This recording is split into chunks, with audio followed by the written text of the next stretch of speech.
KPBS On Demand is supported by the San Diego County Toyota dealers, presenting a new 2025 Tundra designed to combine performance and comfort with up to 437 horsepower and 10-speed automatic transmission. See your Toyota dealer, the San Diego County Toyota dealers. We make it easy.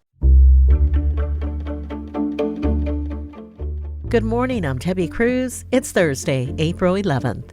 More on the state auditor's report on San Diego's homelessness spending. More on that next. But first, let's do the headlines.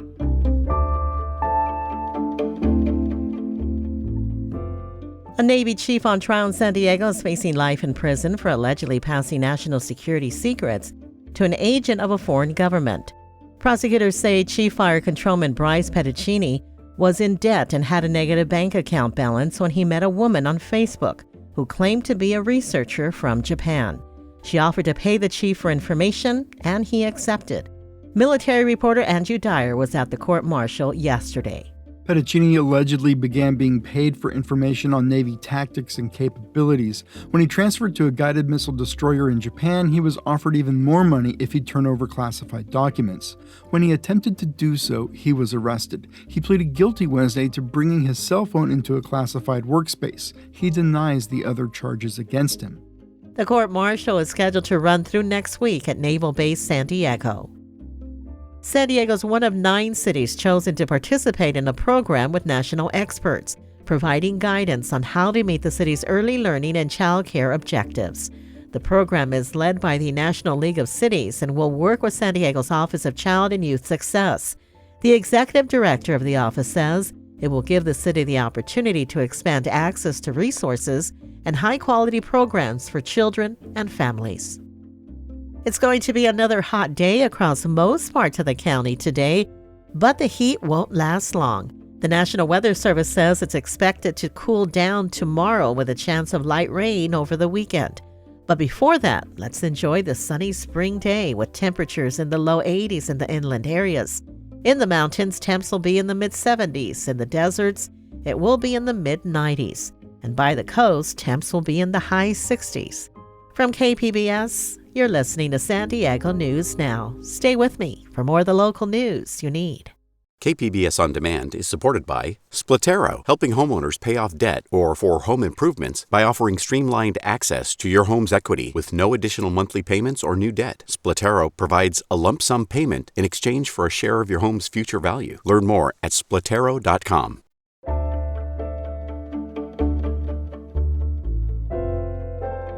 The California State Auditor this week released a deep dive report on San Diego's homelessness spending. Metro reporter Angie Bowen says it puts homeless service providers under the microscope. Homelessness has gone up in San Diego in recent years, and the auditor acknowledges the main reason is the lack of affordable housing. But affordable housing wasn't the focus of the auditor's report. Instead, it looks at the city's programs to manage the homelessness crisis. The big conclusion, San Diego should centralize in one annual report all the spending it does on homelessness relief programs so it can better track their effectiveness.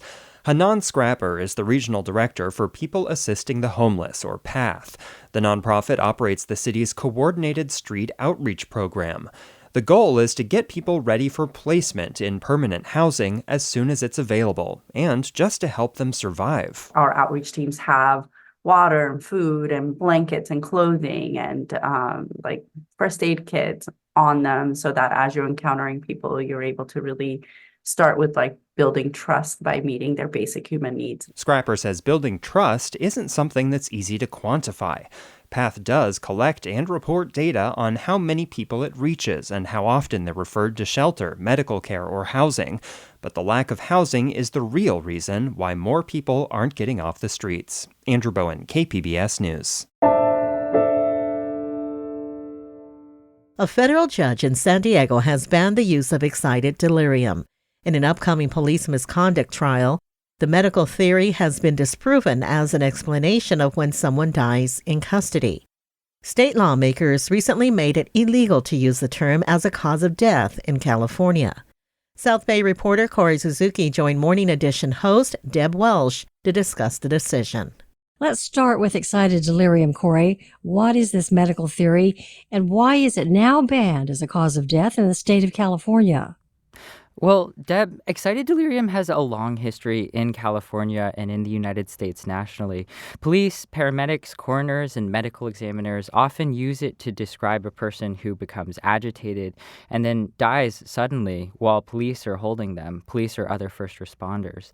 And that's especially used when people are experiencing mental health issues or using drugs. But critics of this theory have long argued that it really has no consistent definition and is not grounded in any scientific evidence.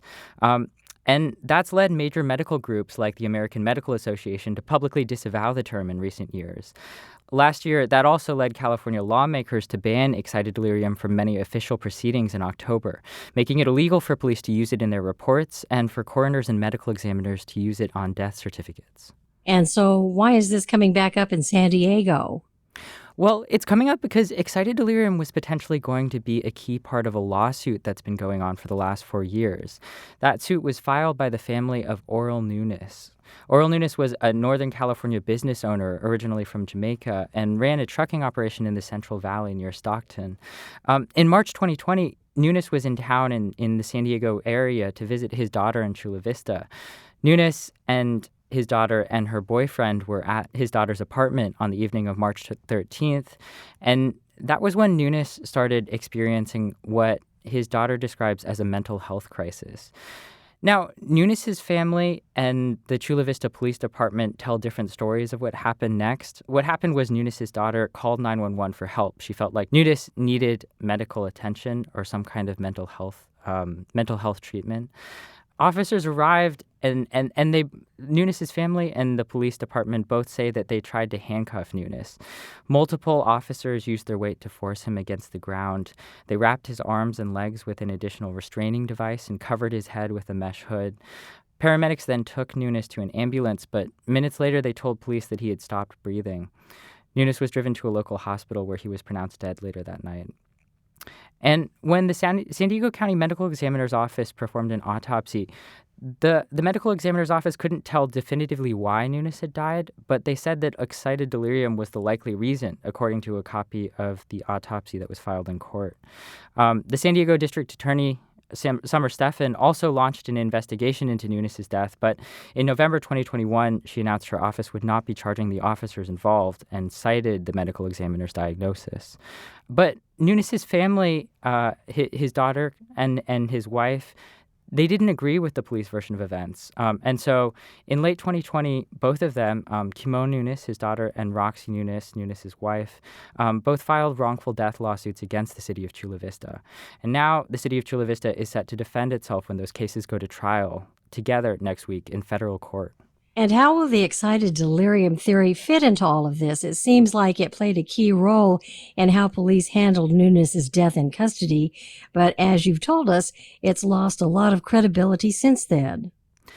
Yeah, that's a key question I think a lot of people have had their eye on. In San Diego, the national shift around excited delirium also seems to be potentially reshaping the course of Nunes' family members' lawsuits against the city of Chula Vista.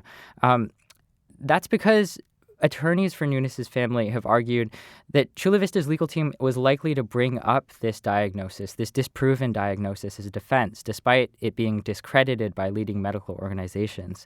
And those attorneys argued that that could draw the trial off course from its central focus of whether or not Chula Vista police used excessive force and violated Nunes' constitutional rights. And so that means that as the trial begins, none of the attorneys in this case will be able to use any mentions of excited delirium. I've been speaking with KPBS South Bay reporter Corey Suzuki. Corey, thanks much. Thank you so much, Deb.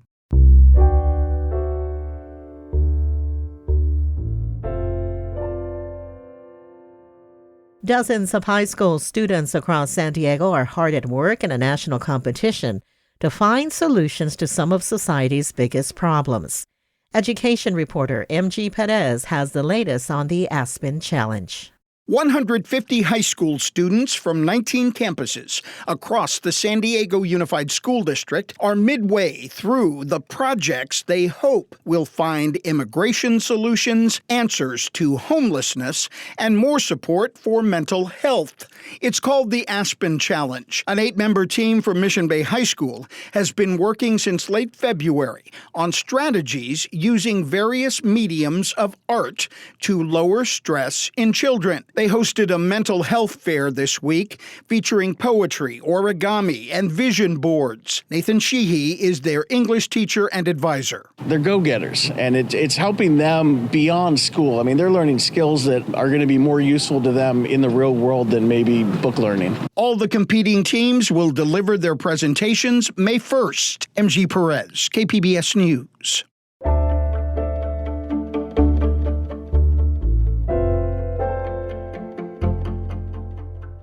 San Diego's Arab Film Festival is here and filled with stories created from around the world. Reporter Jacob Ayers says this year many of the films have a special focus on the conflict in Gaza.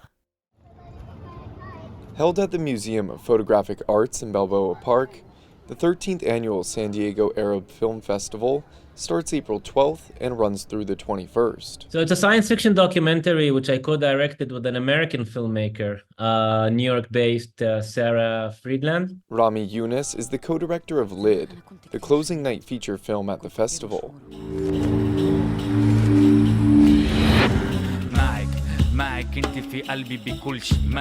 He spoke to KPBS from where he lives, Haifa, Israel, and said work for this project began back in 2016. We wanted to tell the story of my hometown of Lid, which is a city that was occupied in 1948. It used to be the city that connected Palestine to the world because it had an international airport. Trains would depart from there to Lebanon, to Cairo, back when the borders were open. Lid is one of many films that will be featured at this year's festival. There will be 8 screenings in all, each showcasing one feature film and one short film from across the Arab world.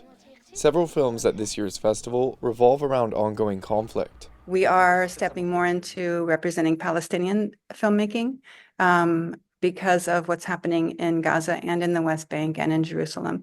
Basima Darwish is a local San Diegan and festival organizer. She's also originally from Palestine herself.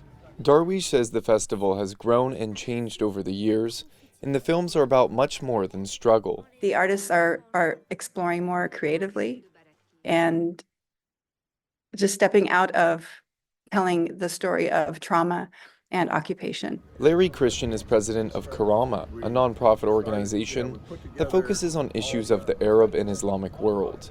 They put on the festival.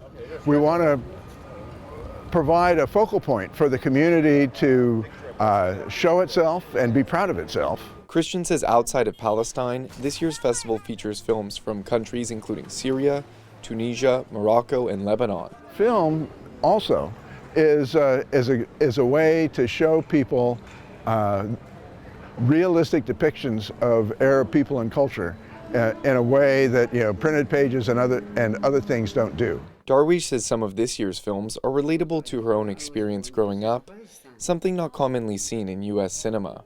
My mom told me stories often about this beautiful place called Palestine. And that was what explained my name and our food and the smell in our home and the sound of the Quran on Fridays. She says the films help to share Arab identity, defy stereotypes, and provide a voice for the marginalized. It's really important to see yourself represented on screen, in society, as culturally relevant. And for me, as an Arab female, it's been a beautiful experience to both view the films on screen at the Museum of Photographic Arts and also to be part of making that happen. Yunus says his film depicts multiple pasts, presents, and futures of the modern-day Israeli city now known as Lod. In our film, there are Jews, Christians, and Muslims living in one place without the occupation. It's not a utopia, but it is also not an occupied, unjust place. He says even getting the film made was challenging due to the ongoing conflict. Yunus hopes the sci-fi documentary makes people reflect. No one can take away your imagination. That's one thing that can be occupied, And if you don't imagine, you're doomed to live the reality that was created in someone else's imagination. Tickets are on sale now online or at the door if they're not yet sold out, and Arabic dinners will be available each evening. More information can be found at sandiegoaff.org. Jacob Ayer, KPBS News. That's it for the podcast today. As always, you can find more San Diego news online at kpbs.org. In tomorrow's podcast, the mayor of Chula Vista joins me to talk about this weekend's South Bay Earth Day event and more. Join us tomorrow for that, plus today's top stories. I'm Debbie Cruz. Thanks for listening and have a great Thursday.